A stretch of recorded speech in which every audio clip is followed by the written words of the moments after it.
വിദ്യ എല്ലാ നാട്ടിലും ഒന്നാം കിട പൗരത്വം, രണ്ടാം കിട പൗരത്വം എന്ന് പറഞ്ഞിട്ടുള്ള പൗരത്വങ്ങളുണ്ട്. നമ്മൾ മറ്റേ സിറ്റിസൺഷിപ്പ്, PR ഒക്കെ തമ്മിലുള്ള വ്യത്യാസവും അതല്ലാതെ കുടിയേറിയ ആൾക്കാർ, റെഫ്യൂജീസ് ഒക്കെ പല സ്റ്റാറ്റസുകളുണ്ട്.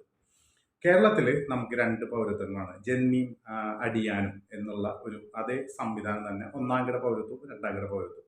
മുതിർന്ന രാഷ്ട്രീയ നേതാക്കൾ, ഉദ്യോഗസ്ഥരൊക്കെ അടങ്ങിയതാണ് ഈ ഒന്നാം കിട പൗരന്മാർ. അവർക്ക് ഇവിടെ ഒരുപാട് അവകാശങ്ങളുണ്ട്, അവർക്ക് ഇവിടെ ഒരുപാട് എന്താ പറയുക അധികാരങ്ങളുണ്ട്.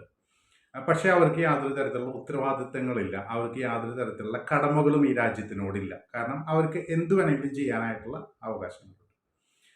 രണ്ടാം കിട പൗരന്മാർക്ക് യാതൊരു തരത്തിലുള്ള അവകാശങ്ങളുമില്ല, അധികാരങ്ങളുമില്ല. ഒരു പോലീസുകാരൻ നിൽക്കുമ്പോൾ മുണ്ട് താഴ്ത്തിയിട്ടില്ലെങ്കിൽ, അഴിച്ചിട്ടില്ലെങ്കിൽ അവൻ്റെ പേരിൽ ഏത് കള്ളക്കേസ് വേണമെങ്കിലും ചാർജ് ചെയ്യാൻ കഴിയും. കാരണം എന്താണെന്ന് വെച്ചാൽ നമ്മൾ രണ്ടാം കിട പൗരന്മാർ എന്ന് നമ്മൾ പറയണം.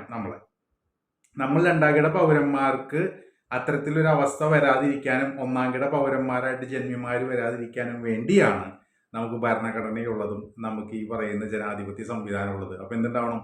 നമ്മൾ തിരഞ്ഞെടുത്ത് വിടുന്ന ആളുകൾ അവര് നമ്മുടെ പ്രതിനിധികളായിട്ട് ഉദ്യോഗസ്ഥരുടെ മേൽനോട്ടം വഹിക്കുകയും അവരുടെ തെറ്റുകൾക്ക് അവർ ശിക്ഷിക്കാനും തയ്യാറാവണം. പകരം നമ്മൾ ജയിപ്പിച്ചു വിടുന്ന ആളുകൾ അവരുടെ കൂടെ ചേർന്ന് നമുക്കെതിരെയാണ് ഇന്ന് വരെ പെരുമാറിയിട്ടുള്ളത്.